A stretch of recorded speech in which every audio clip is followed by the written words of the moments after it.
so it's not that out of the picture, but it's something that you're not going to be expecting. I guarantee you will not be expecting this one. So, Go. Today is the 27th of September, almost the end of the month, 2023. And we're here at the library to do my little discussion about things everyone wanted to know but were afraid to ask. So I'm going to start off with a little bit of a subject which is going to be seeming very weird, but I feel on my heart that I need to do this. Some of you know that I was on Ghost Adventures last November, and it's still being shown on it's still being shown on the Travel Channel and also on YouTube. The episode is called Curse of Catalina Island, which I think they were referring to me, but I'll assume that they weren't. So the reason I agreed to do this, and the Wrigley's had never allowed anyone to go into the casino building to check out the ghosts or spirits. The Wrigley, or the descendants of the Wrigley's who own it, said the only way we'll let you do it is if Chuck goes in there with you. Because I've known 4 of the 5 generations of the Wrigley's. They're no longer called Wrigley's because the females obviously have married into the male line, so it's now the Rusacks. So I went to the producer, Chris, and I said, I will only do this under, I understand 3 stipulations. Number 1, I'm not going to get paid for this. I don't want to because I don't want to be scripted. I want to be able to make it legitimate.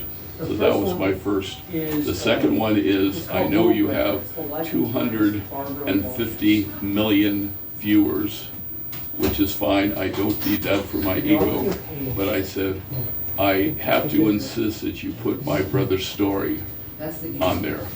And it didn't make it, which destroyed me. I know some of you know the Bill story.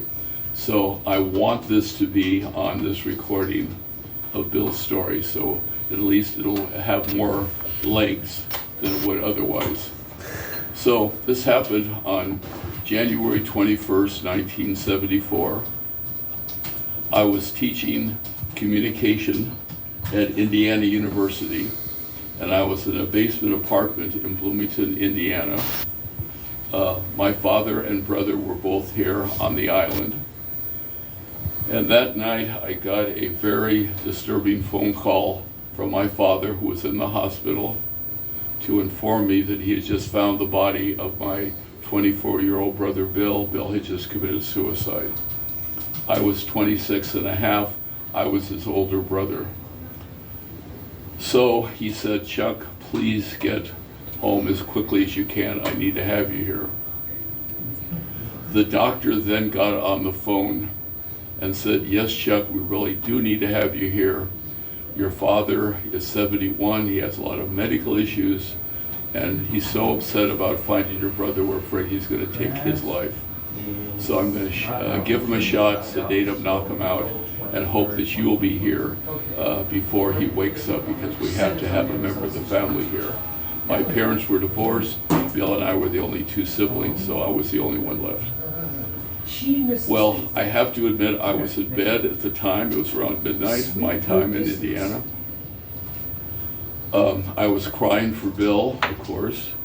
I didn't want to go to sleep. I was wondering, how do I get the money together to be able to fly out from Indianapolis to LAX?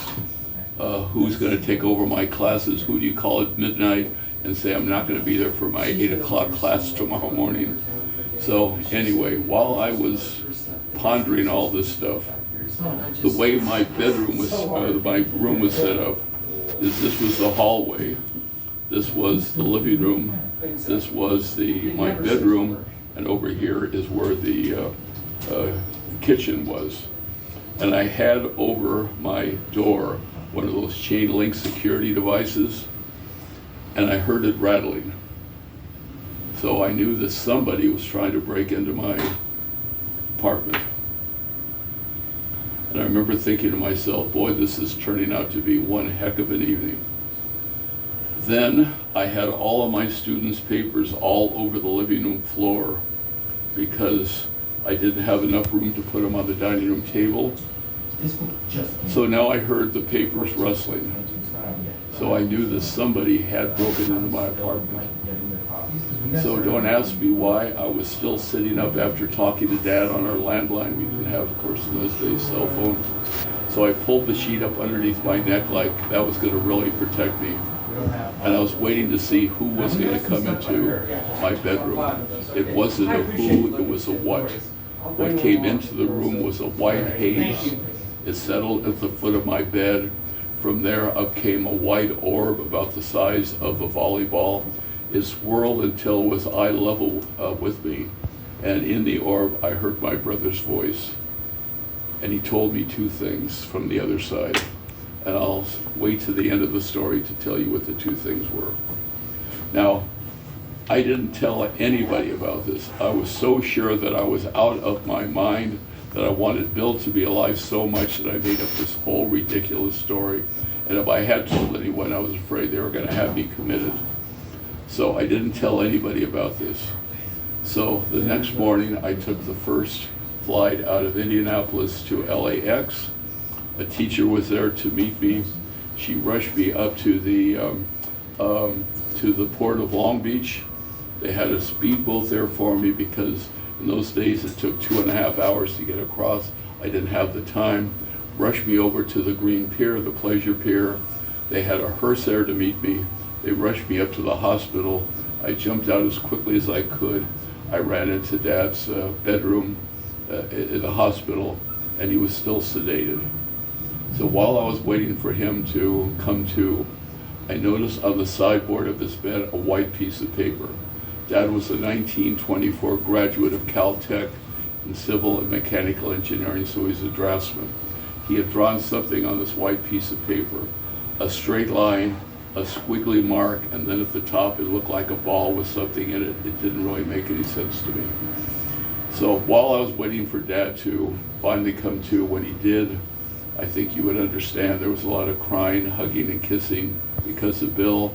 When things finally calmed down, I said, Dad, will you please tell me what you put on that white piece of paper? He said, Chuck, if I do, you're going to think I'm out of my mind. He said, Dad, after last night, I will believe anything. He said, right after I got off the phone with you and before the doctor gave me the shot to knock me out, these were his words, into my room, into my hospital room, came a white cloud. It settled at the foot of my bed. It swirled until it was eye level. This ball about the size of a volleyball swirled until it was eye level with me. And he said, I saw your brother's face, and he talked to me. He said, I'm crazy, aren't I? I said, Dad, if you're crazy, join the club, because at exactly the same moment that Bill came to Dad here on Catalina in the hospital, he came to me at exactly the same time, 2,600 miles away in a basement apartment in Bloomington, Indiana. So these were the two things that Bill told me that I want to make sure that gets out there.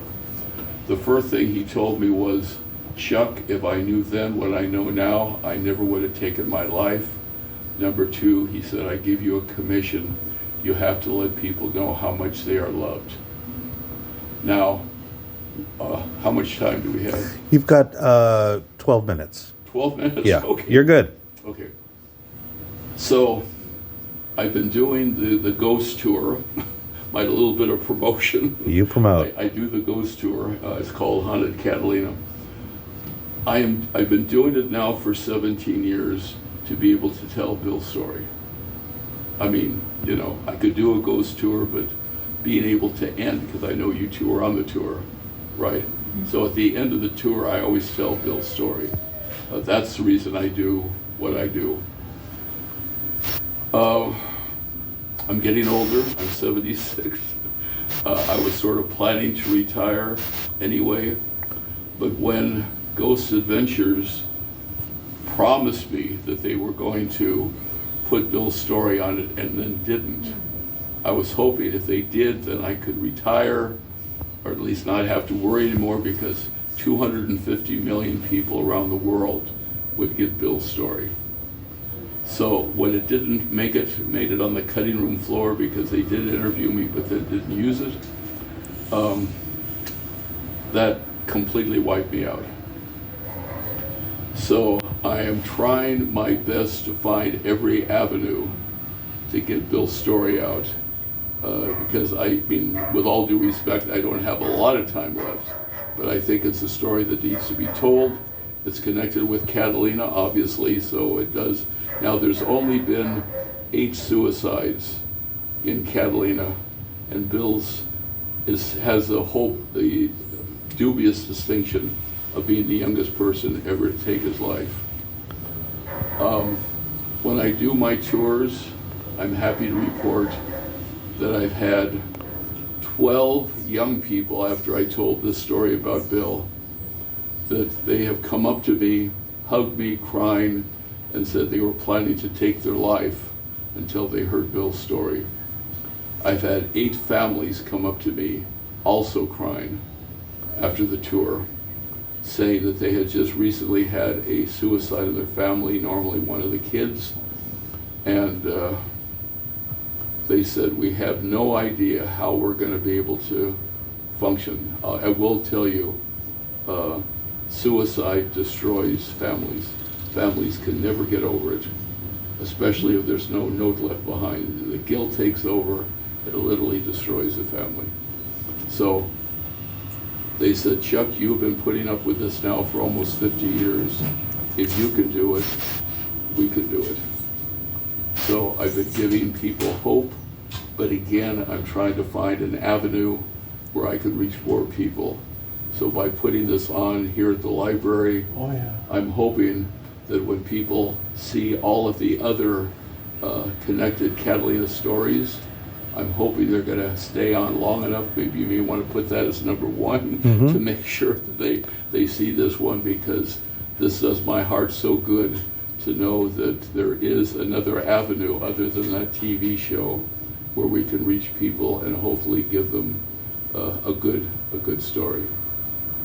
So that's what I felt that I needed to tell, and so I am officially done.